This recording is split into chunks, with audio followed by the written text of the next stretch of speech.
Independencia Bienal de Arte de Cusco le da la bienvenida.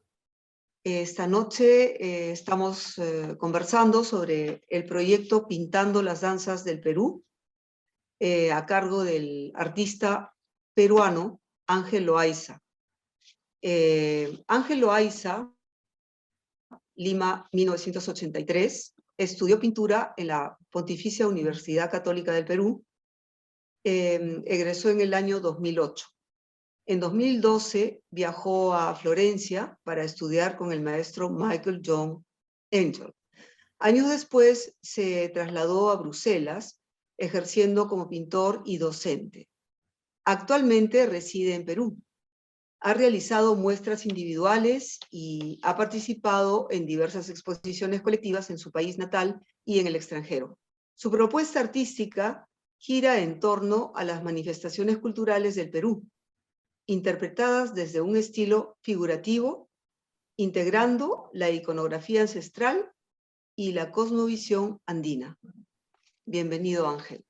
Quería también dar las gracias esta noche al maestro José Torres Boll, quien nos va a acompañar como panelista. El maestro José Torres Boll es muy conocido y reconocido en el Perú. Es artista y gestor cultural, vive y trabaja en Lima, es fundador del Museo del Banco Central de Reserva y de la Extensión Cultural del Banco Vice. Ha practicado periodismo cultural durante muchos años y ha escrito para El Comercio y La República. Es autor del libro Apuntes sobre José Sabogal, Vida y Obra. Ángel Loaiza lo considera su maestro. Buenas noches, bienvenidos los dos. Ángel, te damos la bienvenida. Maestro José Torres, le damos la bienvenida a los dos. Muchas gracias. Muchas gracias. Gracias a Ángel por esa gentileza y su generosidad especial de haberme tomado como un maestro. Soy simplemente un aprendiz de la vida y de la pintura. Muchas gracias. Y gracias también a Laura y gracias a Vera por esta invitación tan especial de reconocimiento a este joven valor de la pintura peruana, que es ya una realidad dentro de un estilo realista, preocupado por nuestra cultura ancestral. ¿Qué Sí. pueda decir Ángel a todo esto? Sí, gracias. Bueno, yo quería primero que nada agradecerles a todos ustedes, a Laura, a Vera por la invitación, al maestro José Torres Boll por apoyarme en este conversatorio y también en este camino del arte, ¿no? La verdad que a pesar de que nos conocemos hace poco tiempo, creo que tenemos una visión afín hacia la vida y el arte, y eso es algo que a mí personalmente me ha motivado mucho. ¿Qué les puedo contar de este proyecto? Bueno, en esta cultura en la que vivimos y en la que hemos nacido, el baile y la música están siempre presentes, ¿no? Yo partiría por ahí, ¿no? Siempre vi a mi madre bailar cuando era más chico, algunas veces me metió también a bailar a mí, un poco contra mi voluntad, pero igualito ahí estuve bailando. Entonces es algo que siempre he visto, ¿no? Y en el arte comencé a pintar danzas hace algunos años, pero este proyecto en sí tomó forma en febrero del 2019, como le llamamos, el verano altiplánico. Nos fuimos eh, a la fiesta de la Candelaria, junto con la escultora Nancy Adriansen, y ahí comenzamos a ver, pude ver muchas cosas que no había notado antes, ¿no? De lo que son estas fiestas que tenemos en el Perú y también en todo el continente, en realidad, ¿no? Eh, Todo eso me motivó mucho para adentrarme más en el mundo de la danza. Me di con la sorpresa de que en el Perú hay más de 1500 manifestaciones dancísticas, ¿no? Cada pueblo básicamente tiene una danza propia y eso pues es una fuente de inspiración infinita, ¿no? Como sabemos todos, el Perú es infinitamente rico en su cultura y para un artista, eh, qué mejor que poderse zambuir en eso, ¿no? Podría empezar con eso. Sí, pero digamos, ese camino es siempre una aventura, ¿no es cierto?, para ti. Y hay que tener presente de que tú estás haciendo un trabajo que no está dentro de los reconocimientos de la vanguardia. Tu pintura es una pintura clásica que se nutre de los grandes maestros y también se nutre de una tradición que empieza en el Perú con Sabogal, ¿verdad? Sabogal por el lado del expresionismo, digamos, y tú has cogido un poco por el lado de Daniel Hernández, si se quiere decir algo, si se puede hacer una comparación en ese sentido, ¿no? Pero claro, con un toque personal y propio dentro de lo que es el realismo. No nos podemos olvidar de que el primer artista de la humanidad, antes de pintar en las cuevas de Altamira, fue un personaje que empezó a danzar y se pintó la cara. Es el mismo, o sea que el danzante viene a ser, digamos, el primer artista de la humanidad. O sea que esa es la tradición del arte que empieza desde allí hasta llegar a Ángel Loaiza, ¿no es cierto? Es muy bueno ese apunte, porque yo a lo largo de bueno, tengo 4 individuales, ¿no? Pero en esas 4 individuales siempre he tratado de meter, de encontrar temas que precisamente nos conecten con nuestro pasado cultural peruano, ¿no? Y cuando encontré el tema de la danza, precisamente me di cuenta de eso que usted refiere, que la danza pues es la ventana, ¿no? Yo en el pasado había hecho iconografías, había hecho, o sea, iconografía antigua, peruana, había hecho chamanismo, buscando estas ventanas, ¿no? Porque, por ejemplo, en el mundo del chamanismo todavía se puede encontrar la cosmovisión antigua, la dieta antigua, la medicina obviamente antigua, ¿no? Pero en el tema de la danza me di cuenta precisamente de eso que usted ha referido, que está vivo, más vivo que nunca quizás, y es algo que nos conecta totalmente a la raíz, ¿no? Sí, y sucede algo extraño porque, y lo hemos conversado, de que la sociedad que vivimos hoy se ha perdido el sentido y el significado de lo trascendente. Y el primer artista de la humanidad, hasta hace poco, siempre ha tenido una connotación espiritual muy grande, ¿no? Es como que el mago sacerdote de la tribu refugiaba en la cueva y en la cueva pintaba el bisonte que después iban a cazar y que los iba a alimentar para salvarle la vida.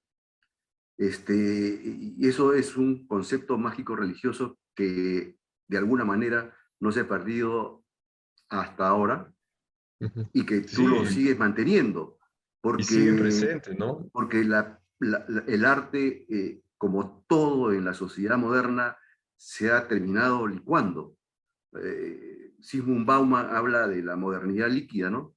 Que todo lo termina evaneciendo.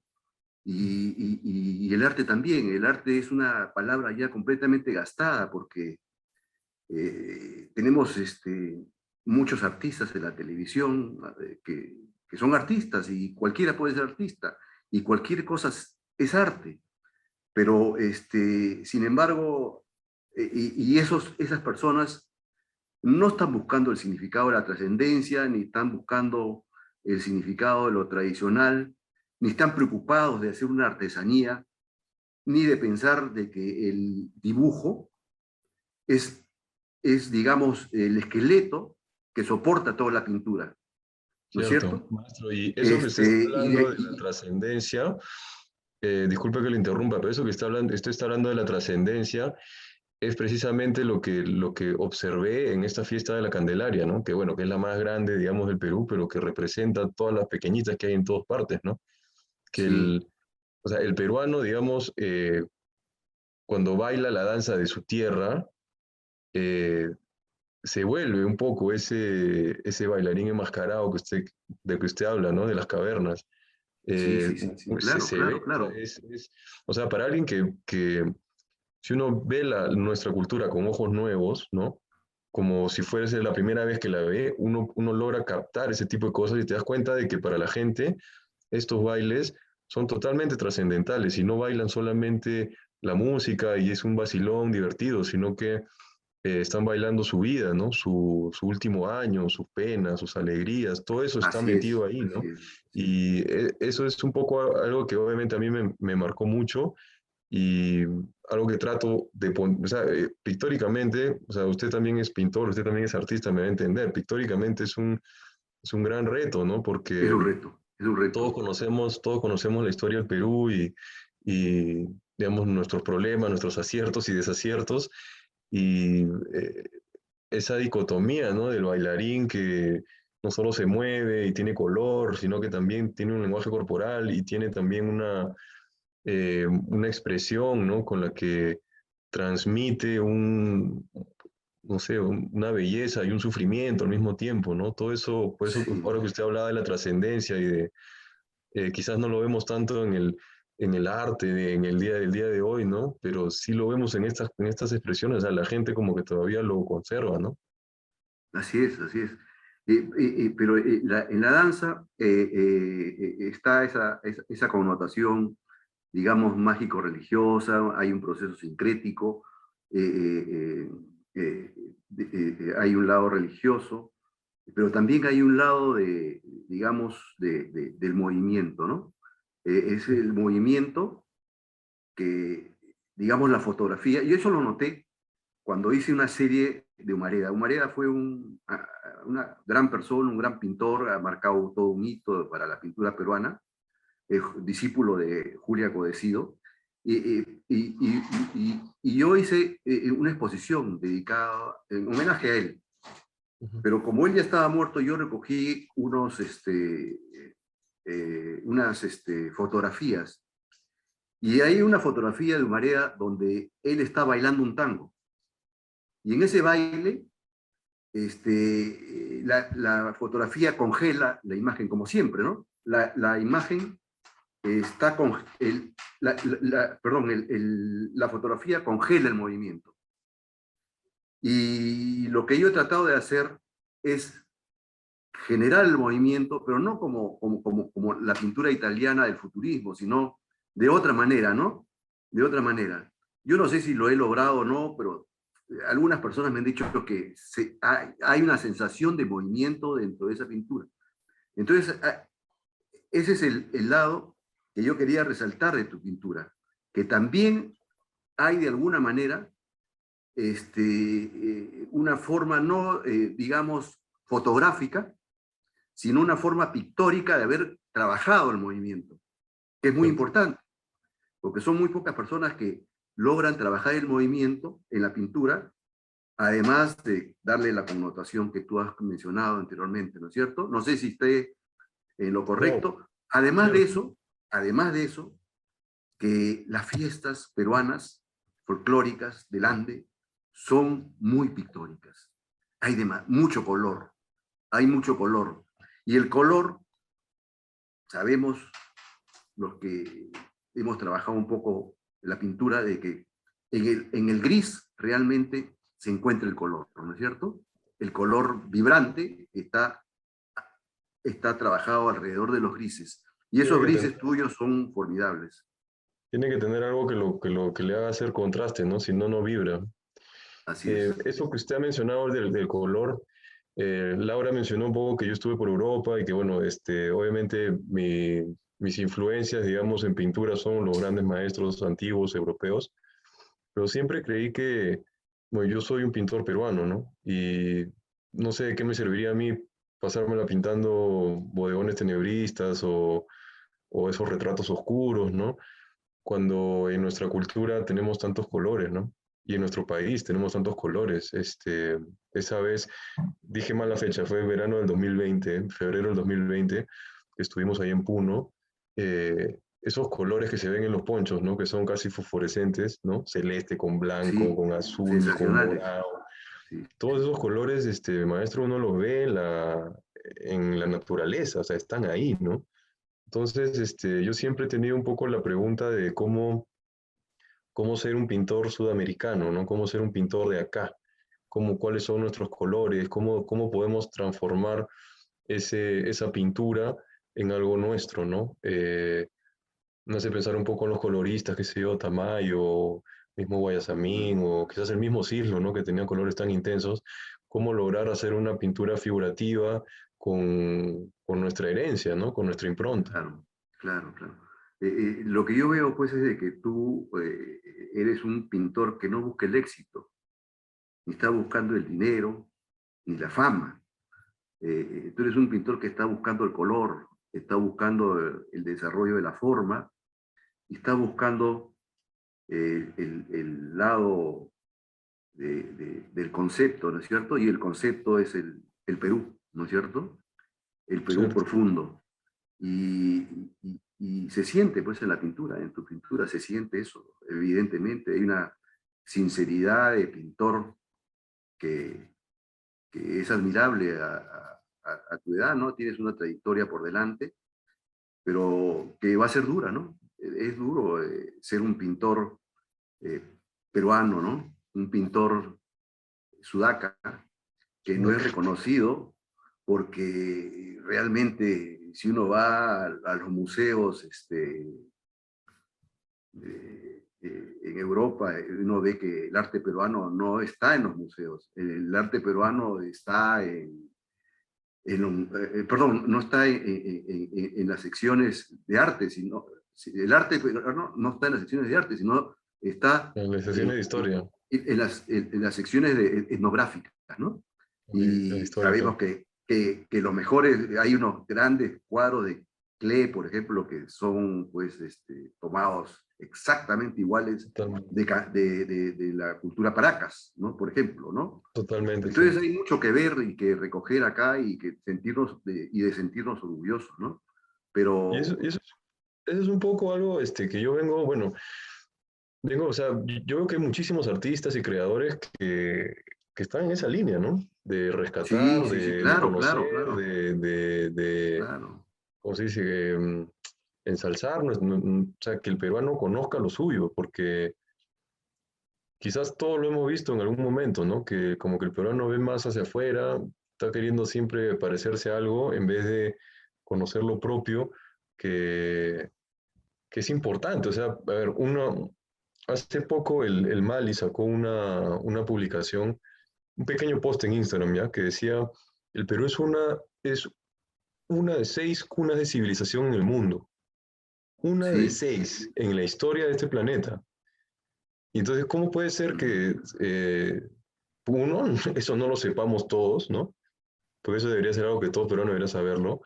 Y cómo, los que lo saben, cómo no darle bola a eso, cómo no rescatar eso, porque, o sea, es como lo más valioso que podemos tener, ¿no? En mi opinión, eso es lo que yo sí. creo. Pienso que, pucha, y lo que usted ha dicho, ¿no? Muchos artistas del exterior toman inspiración de las culturas antiguas aquí, ¿no? Y de la forma de vida y tantas cosas, ¿no?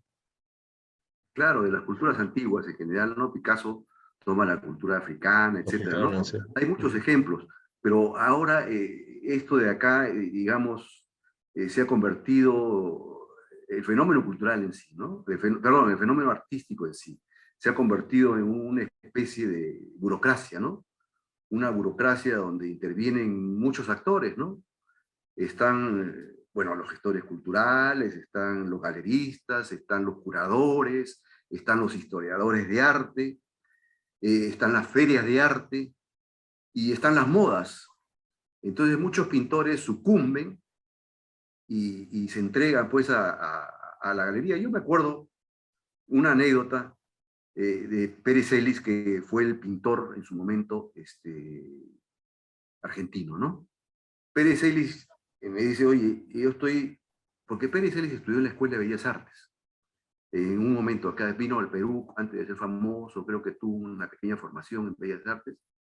Y después viajó a Argentina, bueno, se hizo famoso y se convirtió en el pintor en su momento. Estoy hablando de los años 90, ¿no? 80. Se hizo famoso con su arte y tenía 3 talleres. Me decía, yo tengo 3 talleres. Tengo que tener un taller en París, tengo que tener un taller en Nueva York y tengo que tener un taller en Buenos Aires. Buenos Tengo Aires. que tener 3 talleres y tengo que estar volando de un lado al otro. Estoy harto de esta situación. y ahí nomás se murió al poco tiempo, ¿no? Entonces, yo no sé hasta qué punto el pintor esté, porque el pintor necesita de soledad, ¿no? No Sí, bueno, necesita, ¿ah? es cierto que, bueno, uno se acostumbra también a estar solo, ¿no? Yo lo veo bastante con... A mí me gusta mucho la música Ya, y toda la vida he sido un fanático del rock, ¿sí? Desde niño. Y hay ya grupos somos pues, de dos, rock, ya somos dos, ya somos dos, yo también, hay grupos de rock que se venden, ¿no? Y hay grupos de rock que siguen en su línea sin importar las corrientes así de es. la moda, pues, ¿no? Las décadas, ¿no? Por ejemplo, no sé, pues, podemos tomar un ejemplo. Mi grupo favorito se llama Black Sabbath y ese grupo siempre hizo lo mismo, ¿no? Y eso es algo que yo siempre he respetado y admirado, ¿no? En los grupos, los artistas en general, que se mantienen en una línea conforme con con su persona, ¿no? Con su ser. Entonces, yo pienso que al final esa es la última palabra, ¿no? Y el tiempo Sí, dirá, ¿no? El tiempo dirá. sí, sí, sí, sí, yo creo que sí, sí. Pero no hay que olvidarnos de que, bueno, Hemingway, que era un escritor extraordinario, decía con mucha lucidez de que el artista y el escritor tienen que tener mucho cuidado con 5 cosas, ¿no? Con el dinero, la política, las mujeres, creo, y la fama, y también la ausencia de dinero, fama, política y mujeres. O sea, hay un equilibrio, ¿no es cierto? Tiene que haber Sí. un equilibrio, porque tampoco puedes estar aislado, ¿verdad? No puedes estar Cierto. aislado, tienes que formar parte de todo, ¿no? No, y creo que a muchos nos pasa, ¿no? De que por estar mucho tiempo en el taller dejas de asistir a a la escena artística, ¿no? Yo me lo he pasado los años que estuve en Perú antes de partir, ¿no? Pocas veces fue a alguna inauguración o a las que fui y me retiré muy rápido. Era como, o sea, tanto tiempo en el taller, ya no quieres hablar con nadie, ¿no? Y creo que al final eso te Sí. termina pasando la factura, ¿no? Como dices, tiene que haber un equilibrio y es muy Tiene que haber un fácil, equilibrio, tiene que haber un equilibrio, porque si no te terminas también acabando, ¿no? te desconectas, ¿no? Te desconectas mucho, Claro, sí.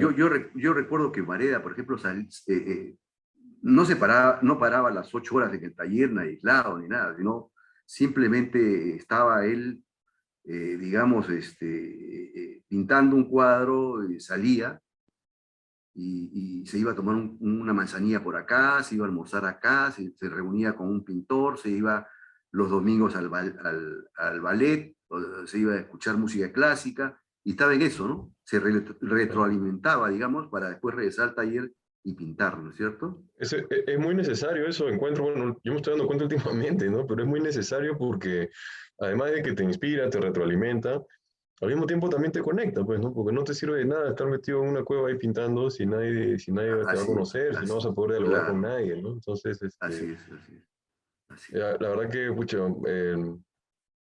ahí quizás un pequeño llamado de atención también a las escuelas de arte, ¿no? Que muchas veces nos enseñan a pintar y nunca nos enseñan a vender y nunca nos enseñan cómo son los códigos del mundo del arte o cómo, o sea, los artistas en verdad somos individuos a veces demasiado sensibles para nuestro propio bien, ¿no? Y si no nos dicen las cosas así como a niños, uno a veces no las aprende, ¿no?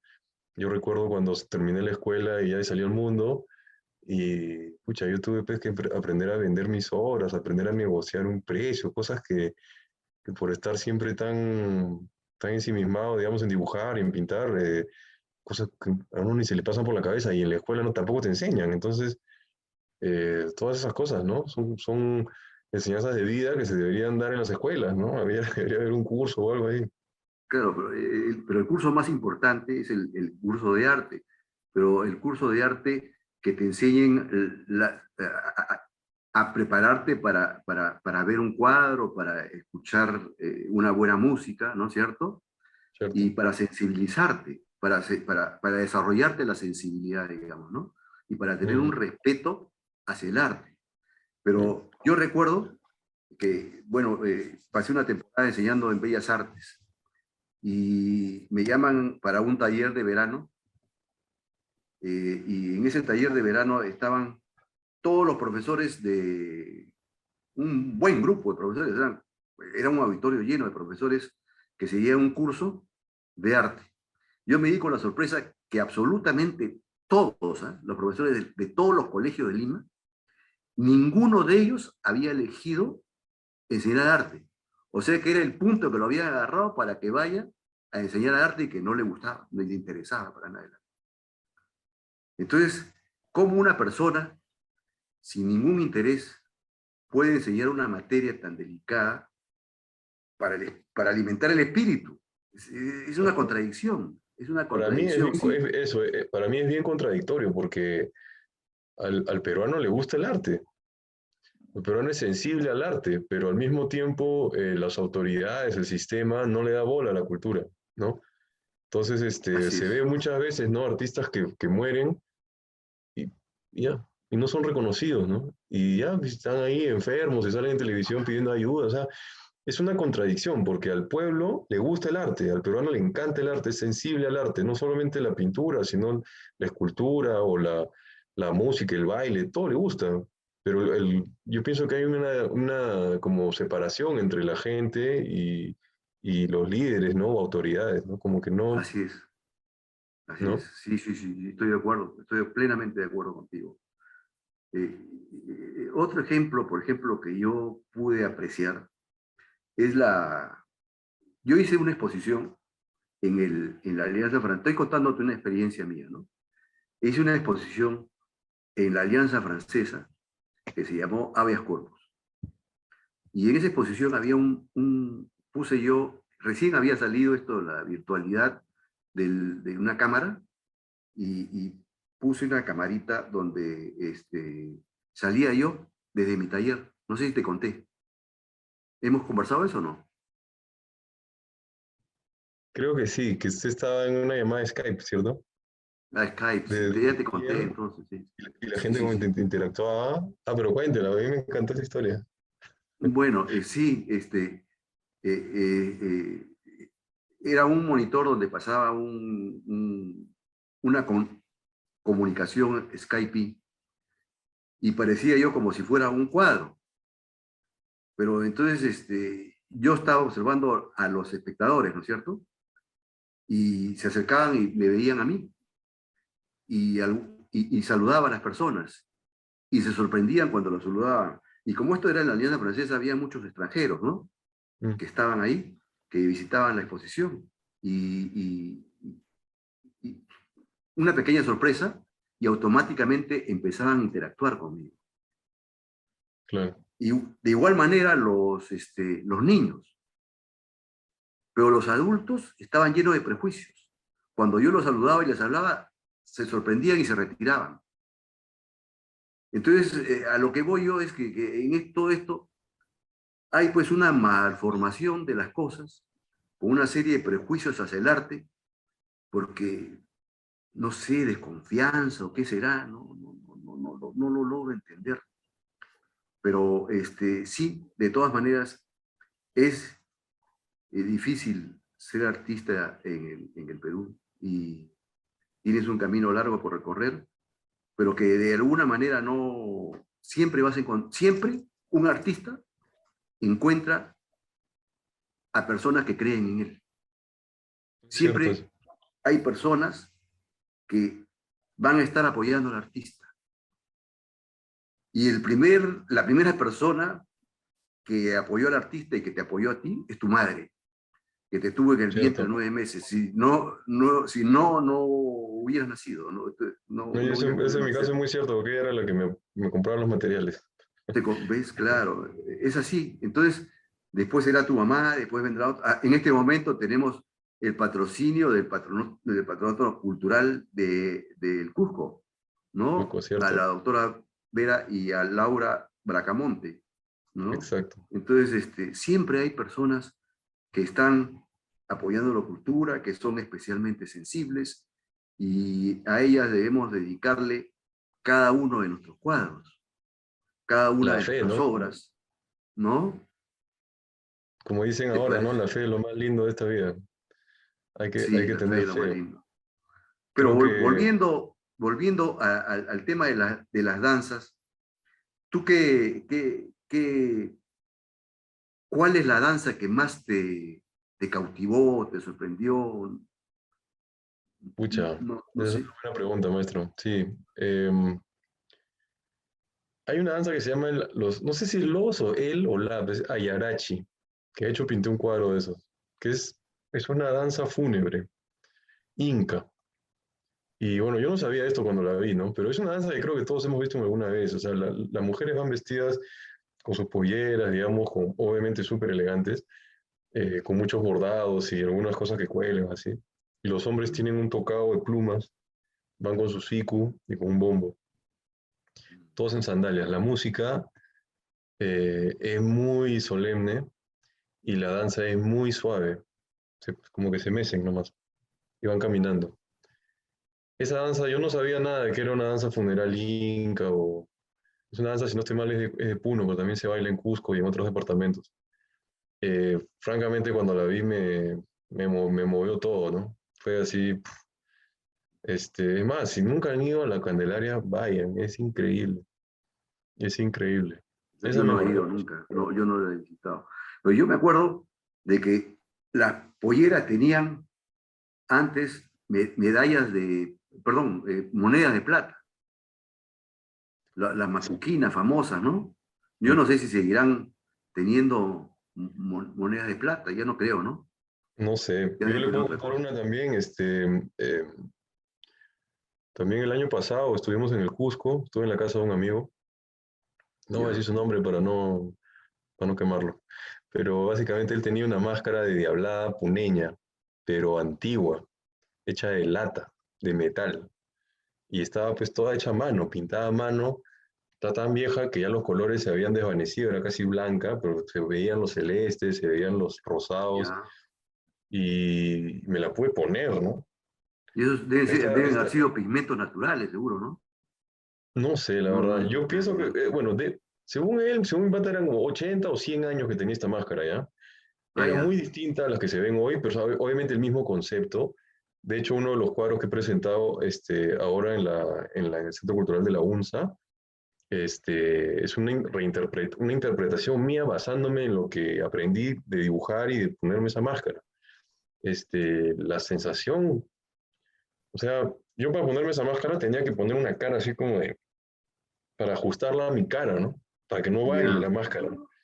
Y mi amigo me decía lo mismo, cuando te la pones, no pones una cara así como que, ¿no? Entonces te imaginas ponerte esa cara y bailar, o sea, es un mundo de locos, en verdad. De hecho, Mm. bueno, quisiera aprovechar también para mencionar que los cuadros que estoy presentando en esta Bienal han sido hechos para una bipersonal con Nancy Adriansen, que es una escultora que usted también conoce, que es de Claro, Bellas Artes. extraordinaria también, Es Nancy, una, claro que es sí. una, es una muestra que se llama Alta Fidelidad, que está siendo presentada en el Centro Cultural de la UNSA, que no sé si lo conoce, maestro, pues es un Sí, centro sí, sí, cultural sí, sí, sí, verdaderamente hermoso, sí, lo es único, conozco. creo, en el Perú, es muy, muy bello y apoya mucho el arte y bueno, estoy muy agradecido con ellos también, ¿no? ¿No? Y ustedes me han pasado el montaje y todo ha quedado muy bien, ¿ah? ¿No? Quedó Sí, linda la muestra, sí. De hecho, quedó estamos linda la tratando muestra, sí. de moverla, ¿no? De llevarla de aquí para allá, la verdad que es un poco una aventura, ¿no? Yo nunca se me hubiera ocurrido de hacer una muestra con escultura al mismo tiempo, pero nos Pero dimos le va cuenta, ¿no? bien De que porque es la música y la danza, ¿no? exacto, nos dimos cuenta de que la danza necesita de música, ¿no? Claro. Y la verdad que el montaje quedó hermoso, hemos quedado muy contentos. Nada, esperemos poderla llevar así, por lo menos llevarla a Lima sería genial. Si puede estar por el Cusco también sería increíble. Sí. Pero ahí pues hay Dime, mucha tela por cortar. claro, y tú ¿qué piensas eres abierto a digamos, a la posibilidad de pensar no, mejor, corrijo, ¿qué piensas de lo que se viene en arte? Del, Ujú. del- Porque estamos viviendo un mundo totalmente distinto, se está Cierto, hablando de que todo cambió con la pandemia, bueno, cambió, ¿no? totalmente. Cambió la pandemia, estamos virtualizados, el Sí, ser humano me parece que va a cambiar a través de un nuevo orden mundial, la economía, la política, y el arte también está en eso, ¿no?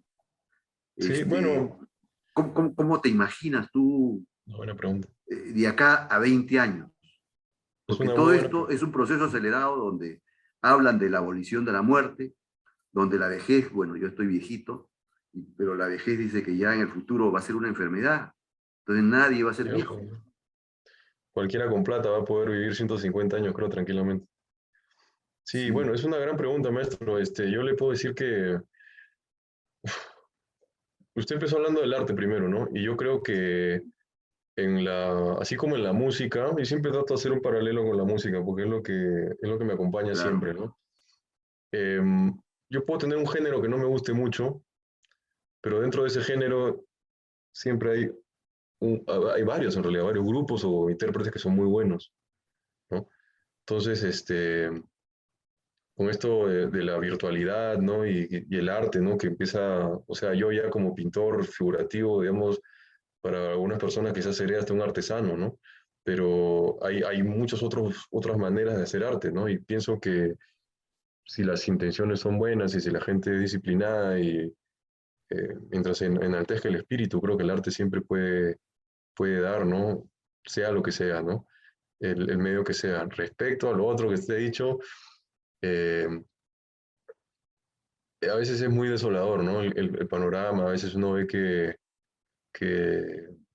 nos estamos deshumanizando, ¿no? A las velocidades increíbles. Yo a veces me pregunto si la motivación es la correcta, ¿no? Porque parece que, o sea, siempre hablan del progreso y hablan de un montón de cosas, pero al final la motivación siempre es el dinero. Y cuando esa es tu motivación, si tu motivación no es correcta, es bien difícil que llegues a buen puerto, ¿no? Entonces, bueno, yo siempre le tengo fe pues, a la raza humana, ¿no? Siempre, al final, son unos cuantos, son unos pocos que manchan el nombre de todos, ¿no? La gente siempre tiene su humanidad y su naturaleza presente, ¿no? Y no somos borregos, ¿no? A pesar de que a veces parecemos, ¿no?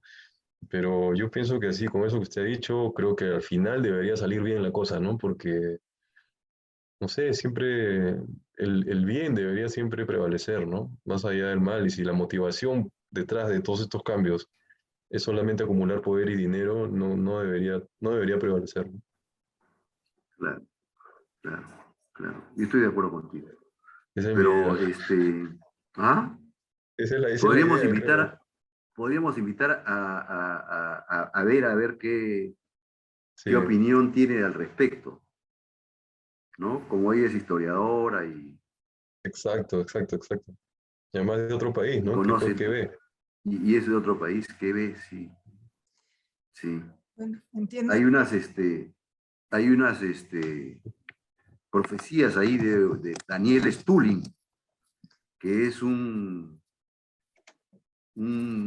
ruso que es escritor, que habló de Club Bilderberg y otras cosas similares, ¿no? Del futuro, ¿no?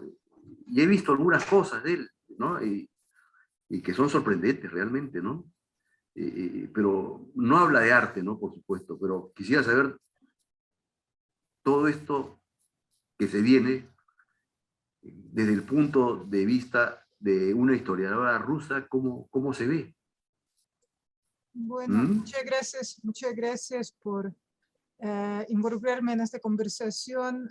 Yo estaba con mucha atención escuchando y vi cómo derivaba de los asuntos netamente de arte, estética, hacia, digamos, los destinos de la humanidad.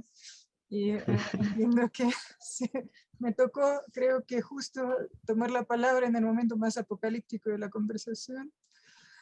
Yo, bueno, siempre soy, no puedo decir que optimista, pero justo como historiadora, me he topado con muchos momentos en la historia cuando se esperaba el fin del mundo y se esperaba y se profetizaba y se preparaba y bueno, se trataba de trazar una línea y sin ir muy lejos, recordamos el momento ya creo que después de los últimos acontecimientos bien olvidado, el año 2012, el calendario maya, la gran expectativa de algún cataclismo que aparentemente pasó sin mayor efecto, pero a los pocos años nos vino encima la pandemia, que efectivamente, bueno, no acabó con el mundo, pero definitivamente trazó una línea y abrió una nueva época, cerró cierto periodo anterior y dio inicio a algo que todavía no sabemos qué es. Entonces, bueno, los pachacutis existen, los cambios de época sí existen, pero generalmente los que viven en el momento, cuando pasa ese cataclismo, como que se concentran tanto en sobrevivir, que a veces no ven el gran cuadro, ¿no? el gran panorama, y se centran tanto en la necesidad inmediata que pierden ese momento de quiebre y pierden como que la gracia del gran cambio. Y a veces, bueno, también se ponen en una posición demasiado, realmente demasiado pesimista y dicen, bueno, aquí se acabó todo, nos vamos a morir todos, entran en pánico. Entonces yo creo que ninguna de las actitudes, ni la demasiado esperanzadora, ni la demasiado pesimista es la correcta, simplemente hay que tomar un largo respiro y decir, ya muchas veces han pasado cataclismos, muchas veces la gente esperaba el fin del mundo, muchas veces han pasado cosas terribles, la humanidad sigue existiendo y siempre, bueno, después de una sombra hay un nuevo día y un nuevo amanecer. Entonces, bueno, hay que de alguna manera, creo que mirar hacia adelante y tratar de construir ese futuro que en gran parte depende de nosotros. En el arte también, y escuchando las conversaciones entre ustedes, por ejemplo, sobre las danzas, me acordé en principio que Cusco tiene no solamente una gran tradición de danza, sabemos de la fiesta de Papartambo, la fiesta de Coyuriti, muchas otras celebraciones populares. Fue mencionada la fiesta de Candelaria, que obviamente, bueno, no es región Cusco, pero está cerca en realidad de Cusco. Es una zona cultural aymara bastante distinta de la región, de las zonas más cercanas de Cusco, pero también está, bueno, de aquí, digamos, a la vuelta, es decir, bastante próxima. Mucha gente de Cusco va a esa fiesta. Y también me acordé de la tradición en el arte visual, de la representación de las fiestas y las danzas, y me vino a la mente, bueno, de inmediato, me vinieron a la mente dos grandes maestros de pintura cusqueña reciente, ambos lamentablemente ya difuntos, han fallecido hace pocos años. Uno de ellos es Juan Bravo, que tiene maravillosa serie de dibujos, básicamente también tiene pintura, pero básicamente son conocidos sus dibujos de las danzas cusqueñas y las danzas peruanas en general, magnífico artista gráfico y pintor.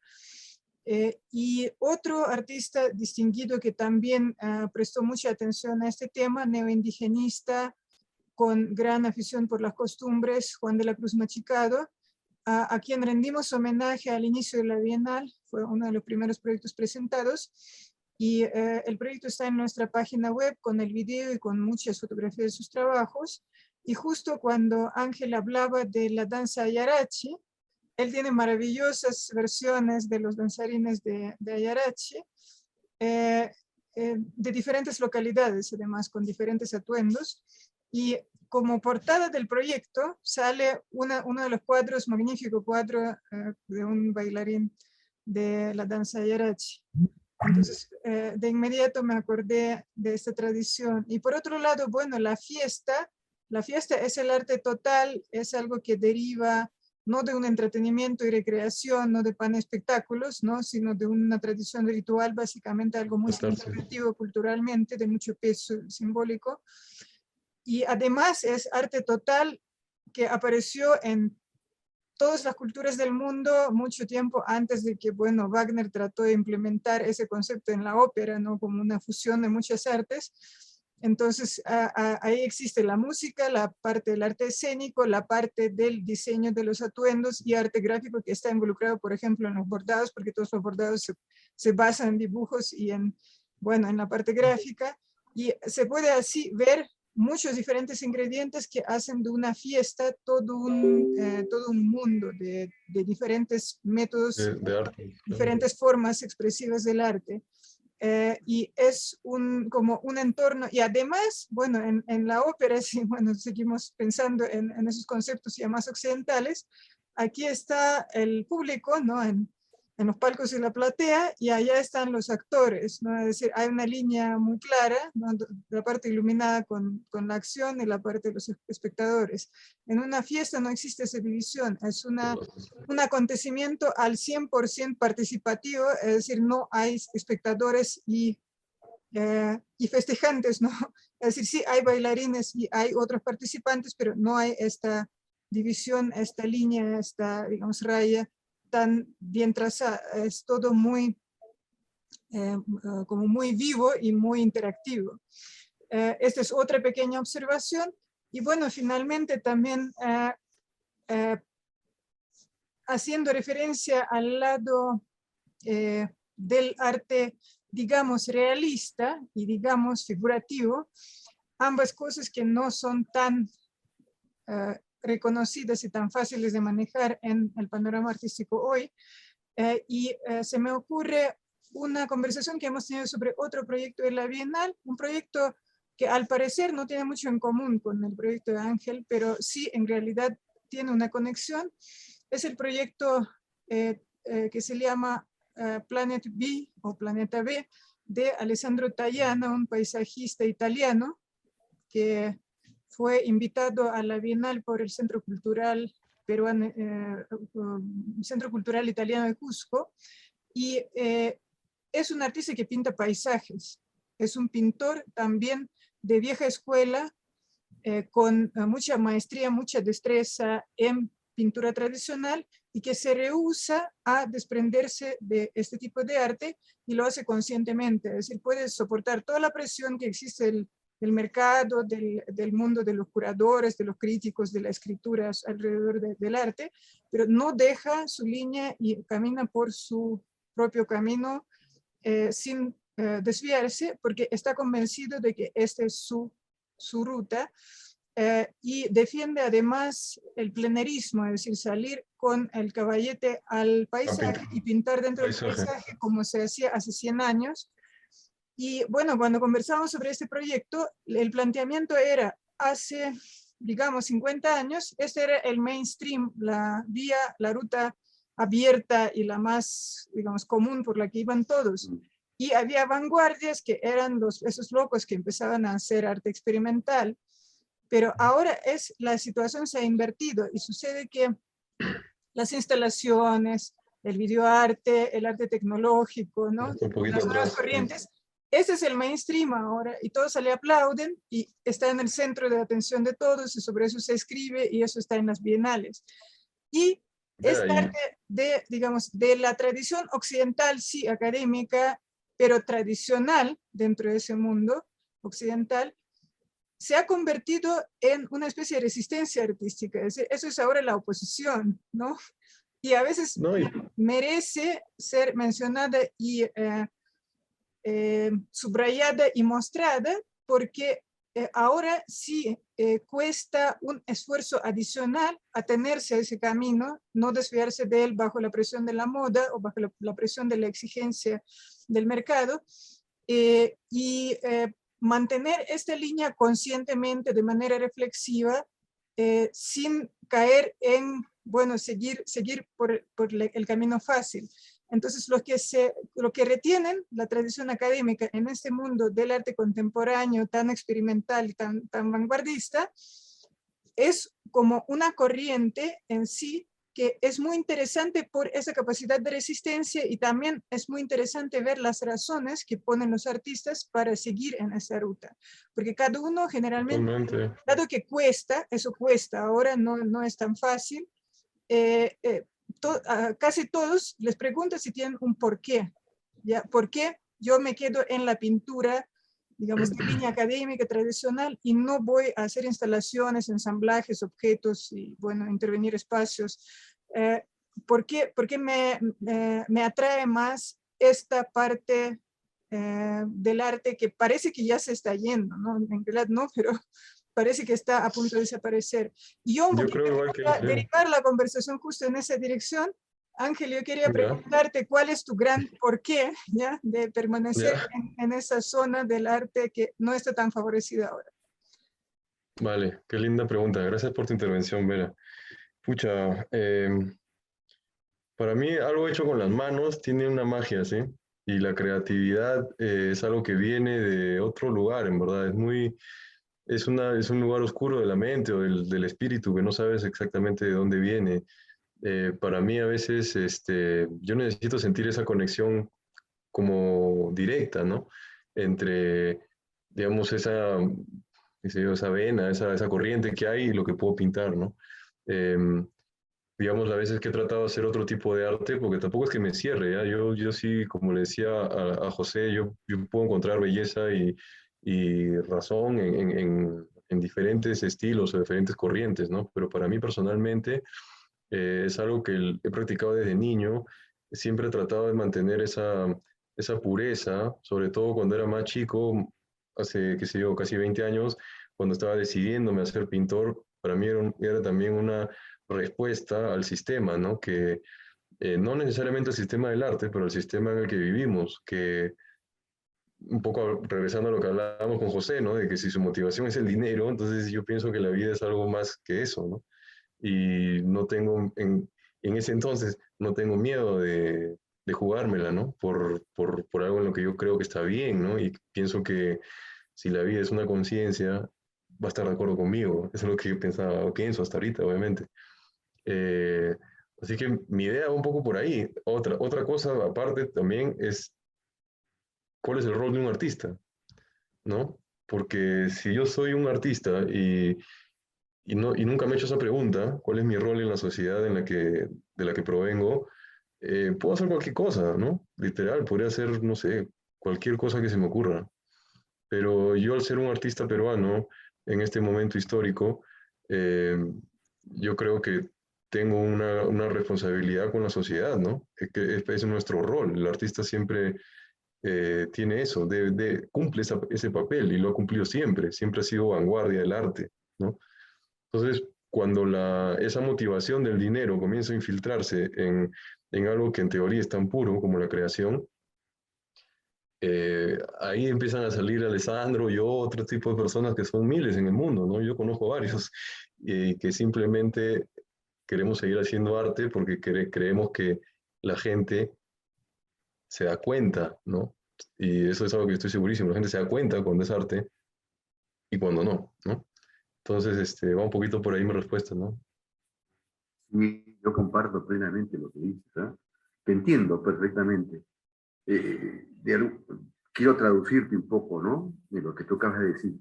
A ti lo que te importa es el viaje, te importa la Totalmente, claro. aventura, más que los restos que quedaron de esa aventura, ¿no es cierto? Y esos restos es el producto material que quedó ahí, ¿no? Y tú has elegido un camino y ese es el camino que no te cuestiona. Por eso es que yo hice la referencia al futuro, ¿no? Porque eh, hay un arte, como dijo Vera, de resistencia, claramente, ¿no? Que de alguna manera se ha convertido en una especie de contracultura, ¿no es cierto? Porque la cultura siempre está en constantes cambios y hay una oposición que no es organizada, ni es un partido, ni es nada, sino simplemente está ahí presentándose de una manera espontánea y natural. Y creo que es lo que acabas de expresar, Y además también, claramente. Por eso es que el presente cuenta. Y el sí, presente es lo importante. En el presente está contenido el pasado y el futuro. Y en este momento, el presente es que tú estás haciendo una magnífica exposición con Nancy Bracamonte en la UNSA de Arequipa, que Adrián, es sí. imperdible verdaderamente, ¿no? Sí, sí. Este, Otra cosa que quería agregar, no sé qué pienses, Vera y José. em, es como que en el mundo actual, toda la parte espiritual, mística, de ese mundo que quizás uno puede crear o que existe, ¿no? Que es un poco esa fe, ¿no? Que uno tiene. Como que los creadores, los artistas, saben que ese lugar existe, ¿no? Tú hablas con un músico de dónde viene su inspiración, o un poeta, o un escritor, y siempre hay No sé, hay un mar ahí del que no, solo lo conocemos cuando se manifiesta, ¿no? Y sin embargo, el sistema, no solamente del arte, el sistema en general, niega completamente la existencia de esa parte de nuestro ser, ¿no? Eh, para mí va un poco por ahí también esa, entre comillas, resistencia, ¿no? Para mí no es una resistencia, para mí simplemente, como dice el maestro José, es un camino, ¿no? Es decir, ya yo voy a pintar y simplemente, bueno, veré cómo me gano el pan, ¿no? Pero para mí también va un poco por ahí, eso quería llegar, como que no se considere esa parte en el mundo actual, es una cosa que ni siquiera es casi prohibido hablarlo, ¿no? Porque siento que el arte es muy conceptual, es muy a la letra, es muy científico, ¿no? Y estas cosas todavía no están probadas científicamente del todo, ¿no? Lo que decía Panofsky fuese de que, recordando a Panofsky un poco, de que todas las cosas creadas por el hombre tienen dos componentes básicos, ¿cierto? La parte conceptual, de la idea, de parte de la cosa, y lo que se quiere crear. Y por el otro lado está el diseño, ¿no?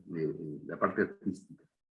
Esos dos componentes nacieron, se lo sabemos muy bien, con Marcel Duchamp, en Nueva York, ¿no? Y se fue desarrollando y cada vez creciendo más, y se hizo una bola en que ya todo se convirtió en un espectáculo y todo lo demás. Pero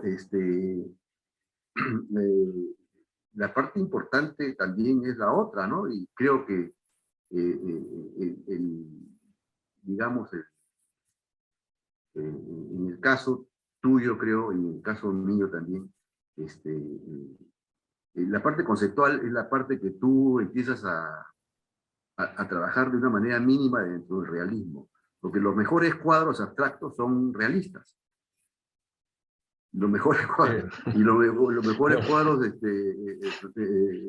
realistas son en el fondo abstractos, ¿no?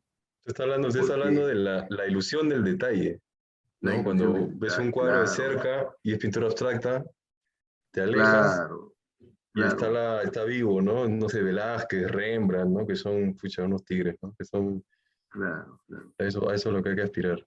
A eso es lo que hay que esperar, pero también decía Camilo Blas, una vez estaba en el taller conversando con Camilo Blas y decía, yo tenía una tela pues donde estaba, limpiaba sus pinceles y decía, yo con estos hago cuadros abstractos. Era una forma, Claro. Camilo Blas era un representante del indigenismo, ¿no? Y de una manera un poco sarcástica de hablar de la pintura abstracta, ¿no? Pero sí había, pues había, porque había una forma, eh, eh, digamos, accidental, en que los colores estaban bien mezclados y uno veía, ¿no? Sí, pero el concepto, en tu caso, y decía, y en mi caso quizás también, no está preocupante, ¿no? Tú de repente te O sea, emociona algo, el piensas arte, algo, espérate, y coges una serie, ¿no? Coges una serie y trabajas sobre esa serie, ¿no? No sé si eso estoy en lo correcto contigo o no. ¿Es eso? sí, No. de hecho sí, La parte siempre conceptual, ¿no? trabajo, Entonces ya trabajo, esa idea la incorporas a tu paleta, para darle el sentimiento y todo lo demás, desarrollas la paleta, etcétera, ¿no? Y haces tu cocina, ¿no? sí, yo veo que, bueno, el arte es también un medio de comunicación, ¿no? Y la pintura, las imágenes, eh, a veces como que un exceso de palabras como que la pueden llegar a arruinar, ¿no? Mm. Eh, a mí siempre me ha gustado como en los cuadros siempre hay cosas escondidas y si eres curioso puedes llegar a descifrarlo, ¿no? Eh, y creo que eso es bastante poderoso porque en el mundo de hoy todo pasa tan rápido, ¿no? La publicidad, los carros, todo es tan así, tan veloz que de la nada cuando te pones frente a, no necesariamente un cuadro, cualquier obra de arte, es como que el tiempo pasa de una forma distinta, ¿no? Y ese es un momento, es una ventana también donde puedes decir muchas cosas, ¿no? Eh, puedes hacer que la persona reflexione sobre ciertas cosas, ¿no? Que en el día a día, como que el sistema no quiere ni siquiera que te des cuenta, ¿no? Que están ahí, ¿no?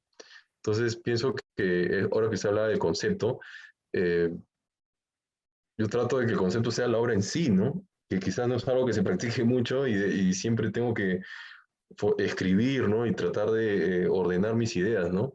Pero yo soy de los que piensa que una pintura o una obra de arte sola debería poder sentar y debería ser un lenguaje universal para cualquier persona de cualquier cultura, ¿no?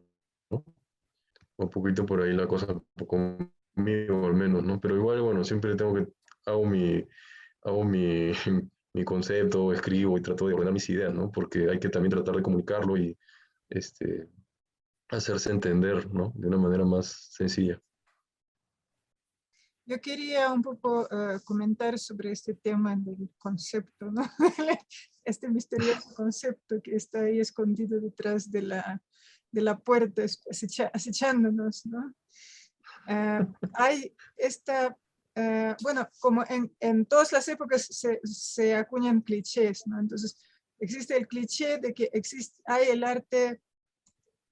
el arte intelectual que se pone preguntas, que filosofa, que investiga, que construye la obra racionalmente y que experimenta más también por esto mismo. Y que hay este otro arte que es conservador y que está más basado en las habilidades manuales y que es poco reflexivo, sino es repetición más o menos de lo mismo. Y un poco, bueno, se está, creo, si se mira de cerca este cuadro, se empieza a arruinar toda esta dicotomía tan fina, ¿no? Construida por la mitología del mundo artístico, porque esta idea de que hay artistas intelectuales y artistas no intelectuales que son los que solo repiten una y otra vez el mismo dibujo académico y bueno, se atienen siempre a la misma línea segura, ¿no? Eso es obviamente una cosa imaginaria, ¿no? Porque en muchos casos, sí, los artistas no, digamos, no aparentan su reflexión sobre su obra porque nadie les pregunta, ni les dejan hablar. ¿Ya? Entonces los artistas conceptuales se mandan a hablar y hablan, y hablan, y hablan, y escriben, y además trabajan con los curadores que hablan sobre ellos. Entonces son estructuras intelectuales así muy complejas y abundantes, ¿no? Proliferan y se ramifican y hacen una efervescencia espectacular. Y otra gente que reflexiona, pero lo hace dentro de su taller, y como que no les dan espacio ni para hablar ni para escribir, y muchos de ellos a propósito hablan y escriben muy bien, ¿no? Solamente no, el mercado, la coyuntura, esos mismos clichés acuñados y consagrados no les dejan un resquicio por el que puedan agregar algo, y ellos mismos a veces quedan tan desanimados que no quieren hacerlo. Y en otros casos, sí, no, simplemente consideran, sí. Eso es verdad, claro, pero sí también es cierto que hay un punto de partida, y ese punto de partida es el concepto, ¿no es cierto? Es la elección del tema, es la elección de la paleta, es la forma en que se va a dibujar, etcétera, ¿no? O si uno quiere experimentar o no, o si quiere seguir con lo mismo, en términos de dibujo, si es un dibujo abierto, si es un dibujo cerrado, si es un, etcétera, ¿no? Hay mil cosas que final, uno la piensa es el de y después, Alessandro, ¿no? aunque después no las apliques, porque uno piensa una cosa y la cosa termina por el otro lado, siempre, ¿no? Porque ahí está la aventura, ahí está la cosa, ¿no? Pero sí hay mínimamente un concepto, ¿no? Siempre hay un concepto, y creo que ¿no? el ejemplo que diste, Vera, de Alessandro, es un ejemplo buenísimo, porque, o sea, uno pensaría que detrás de un paisaje no puede haber un concepto, pues porque es simplemente una vista del campo o lo que sea, ¿no? Pero siempre hay un concepto, claro. Ahora que mencionabas a él, también pensaba y decía, pucha, ¿sabes lo que me costó a mí aprender a pintar paisaje? Es súper difícil.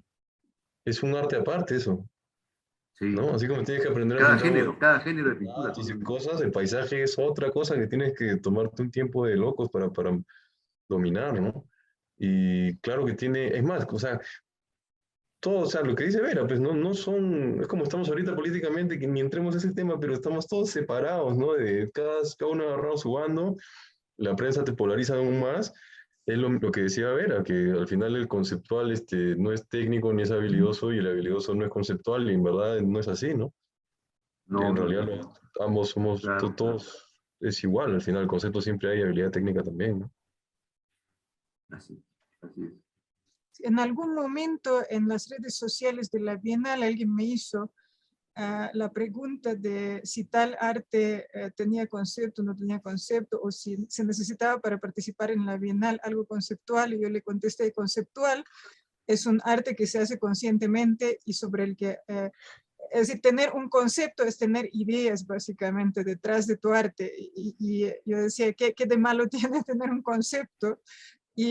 Pero lo llevan muy a menudo por este camino de este cliché establecido de que lo conceptual es básicamente el palabreo. Es algo artificial, claro, Pero es algo es artificial. algo impuesto y como que excesivo, Lo que artificial. pasa es que A mí me pasaba en la escuela que... en las escuelas de arte ahora tiene uno que justificar su trabajo. Sí. Entonces hay un No, palabreo ahí. y Entonces tienes que, pintas y te claro, dicen, a ver, se pone un grupo de profesores ahí, se sientan, y al alumno lo ponen adelante con su obra, explícanos tu obra y susténtala. Entonces y no el puedes, no alumno, puedes ¿no? escribir un parrafito, pues tienes que escribirte un par de páginas para que parezca concepto. Claro. Porque para mí, Sí, yo me sí, acuerdo, sí. para mí me pinté un sueño, pues, un sueño. ¿Qué es tu sueño? Ah, sabía que... Exactamente, palabreo. ¿No? ¿Así no es? Sí. Sí, sí, sí, sí. Ahí, ¿A qué voy? En la mayoría de los casos el artista siempre tiene una idea detrás de su trabajo, y incluso, bueno, se consideraba que la llamada artesanía, bueno, no es lo opuesto al trabajo conceptual, porque esos artistas sí que no piensan, decían, ¿no? Hasta que sí, empezaron a exacto. hacerles las preguntas correctas, Es y resultó que hay todo complementario. un mundo detrás de eso. La artesanía es complementaria. La artesanía es complementaria. Digamos que se vuelve poesía cuando uno se olvida de la artesanía, ¿no? Algo así, ¿no? Es como que estamos pasando ya esa posmodernidad, ¿no? Sí, Como que estamos pasándola, según por lo que escucho que dice Vera y entiendo, es como que ya estamos pasando estamos entrando en una nueva, ¿no? Donde ya los artesanos no son tan artesanos como antes. No, y nunca lo han sido, pero el asunto es que era ese cliché en el que los trataron de encasillar y los veían así, y como digo, simplemente no había mucho contacto, no había mucha comunicación, y por eso se consideraba que como que son seres no pensantes, solamente repiten una misma cosa que aprendieron de sus padres y abuelos, pero y que repiten siempre lo mismo hasta que a alguien se le ocurrió trazar realmente cómo cambia la llamada Y eso, artesanía, y resultó que tiene una evolución perfectamente lógica, y y eso se ha tiene sus visto mucho con innovaciones, sus el arte experimentos. popular, perdón, eso se ha visto mucho con el arte popular peruano, ¿no? En la historia republicana, digámosle, ¿no? Este, pucha, no sé, siguiendo con el tema de la música, ¿no? La música chicha que ha sido tan satanizada en este país. En el continente, toda la habla hispana ama la música chicha, llaman a los Chapis, llaman a Chacalón y el Grupo Celeste, y es música que es muy famosa. Y los peruanos, al no reconocerla, no tenemos ni idea de lo que pasa afuera, ¿no? Y es un poquito lo mismo, ¿no? Nada, que dicen, es desafinada, no saben cantar, es muy distorsionada, ¿no? Y cuando en verdad te pones a ver lo que es conceptualmente, viéndola con ojos frescos, es un ensamble y una fusión de la patada. Y claro, tienes que tener ojos frescos y oídos frescos para darte cuenta de eso, ¿no? Si no, por ejemplo, mis padres, así como la chicha, ¿no? Porque claro, es lo que le he dicho, muy estridente, está mal grabada, no saben cantar, pero cuando te pones a hacer el paralelo entre la chicha y la música andina, ¿no? Que la distorsión es parte del sonido, que las melodías son andinas, pero la percusión es tropical, encima es un ensamble rockero, es música del futuro, en verdad, ¿no? Y está ahí, y nosotros mismos no lo reconocemos porque hemos tenido prejuicios como sociedad sobre esa música, que en otras partes del mundo donde no hay ese prejuicio, les parece una cosa genial, ¿no? Bueno, como en Entonces, su momento se tenía un gran prejuicio contra blues y jazz, porque primero era la música de las clases bajas, ¿no? Esos ex esclavos que dejaron de ser esclavos, que no tenía el ritmo acostumbrado, que era improvisada, que no tenía partituras, y que además cuando tenía letras, las letras eran en mal inglés, ¿no? Que ahora está completamente de moda y todos están fascinados con el estilo, este estilo de ese lenguaje. Pero bueno, en aquel tiempo se consideraba así como algo que hay que tener lejos porque es de mal gusto, ¿no? Entonces es la misma dinámica, de nuevo entra las analogías históricas, aquí muestran mucho y se ve cómo se repite, el mismo prejuicio se replica en diferentes y sucede lo mismo, ¿no? De que poco a poco ese blues fue conquistando terreno, ¿no? Hasta eventualmente convertirse en la música, y creo que con la chicha está pasando igual, ¿no? Yo me acuerdo hace muchos años haber escuchado el arbolito de Néctar en una fiesta ahí en un balneario limeño del sur, y ver a toda la gente, ya obviamente todos tomados, ¿no? Volverse locos escuchando el arbolito. Y yo dije, oye, ¿esto qué pasó aquí? Que esto es algo nuevo, ¿no? Y sí, eso ha sido hace ya unos 10 años, así que vamos bien, vamos bien. Laurita, no sé si tú quieres agregar algo.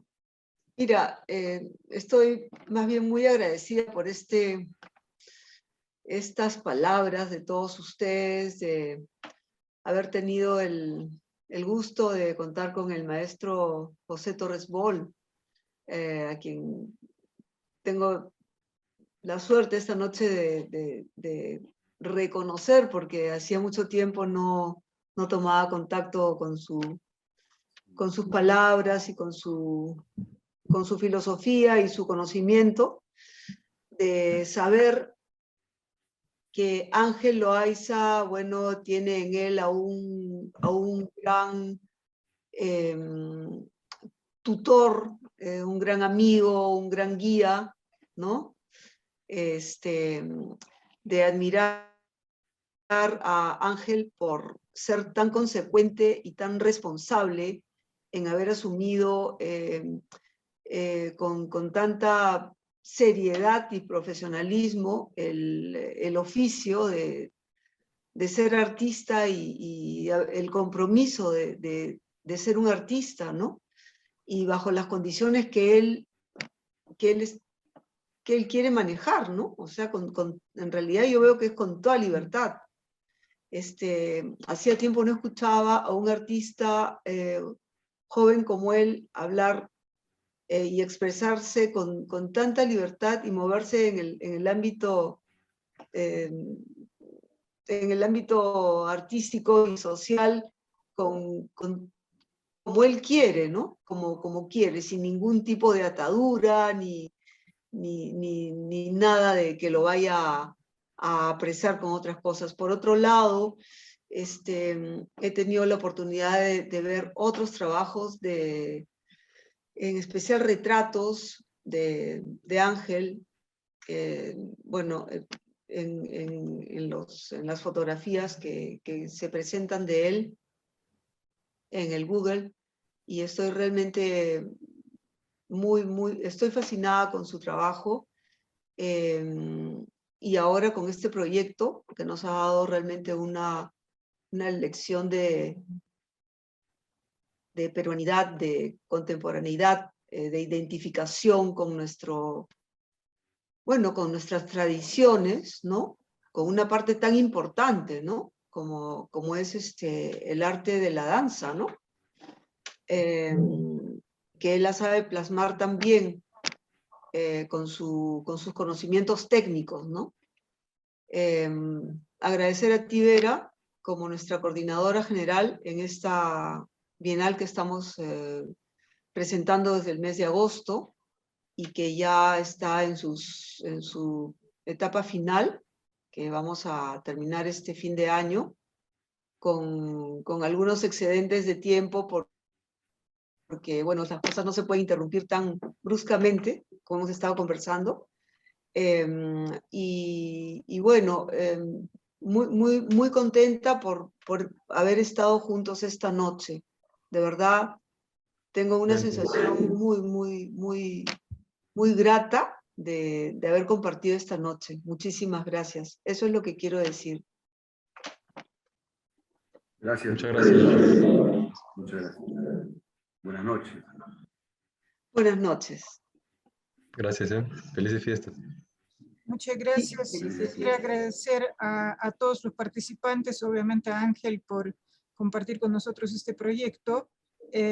Un agradecimiento especial al señor José Torres, que nos está acompañando esta noche y ha sido realmente muy valiosa y muy interesante su Sí. participación desde su perspectiva de mucha experiencia, de hablar y escribir sobre el arte.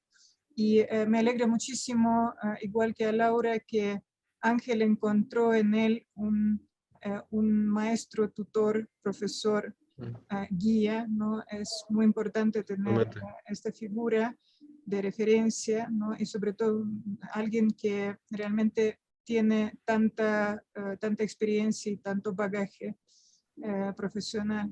Así que muchísimas gracias por su participación y muchas gracias, Laura, por moderar esta reunión y por por decir las palabras sobre todos los participantes y redondear ese discurso que creo que ha sido bastante productivo e interesante y tenía muchos puntos polémicos y buenos para discutir, ¿no?